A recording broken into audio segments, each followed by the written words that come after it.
Hi, welcome to Week 2, Unit 2 of English 113. If you've made it this far, then you already hopefully are well on your way to surviving the first essay, the remembered event essay, and you're gearing up to start your second essay, which is a profile. One thing you'll notice is that the profile is very similar in certain respects to the remembered event essay. They both involve you making decisions about what's important or significant to your audience about a particular subject. The biggest difference is the subject itself. Whereas for the remembered event, you could pretty much just rely on your own memory and your subject material came from within. For the profile, we're going to ask that you look outward.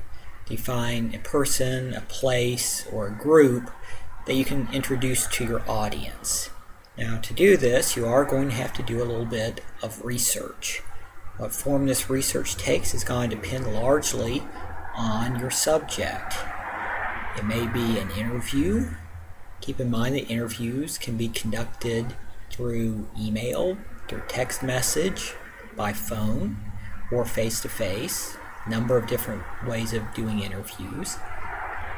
Or by visiting and personally experiencing your subject.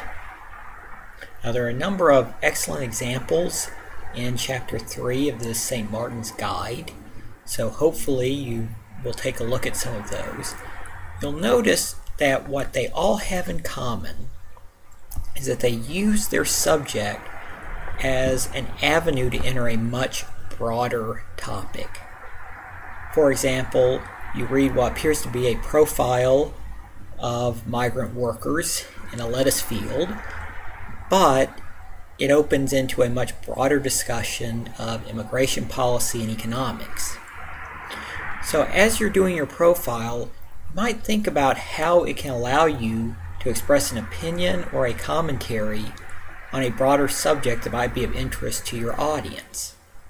That will also help you achieve what we would call significance, taking a perspective and a stance on your subject, making sure that your audience understands that it's important and that you have something to say about it. With a remembered event essay, you had to find these personal significance in your subject. For your profile, you again are going to need to find some kind of significance or exigence that will make your audience really care strongly about what you have to say. That's going to require some critical thinking and some decision making from you. So once you've decided on a subject, once you've done some introductory pre-writing, and once you've started to dabble in some research, you need to think about what kind of stance you can take as a writer and what kind of comment you want to provide on your subject. Now, for most of your research, you will simply be conducting an interview or a visit. Be sure obviously to take good notes and to keep good records. To the extent that you use your own original research, you should mention your sources, but you don't have to formally cite them. However, if you should choose to use printed or published sources, you will need to provide citation for them.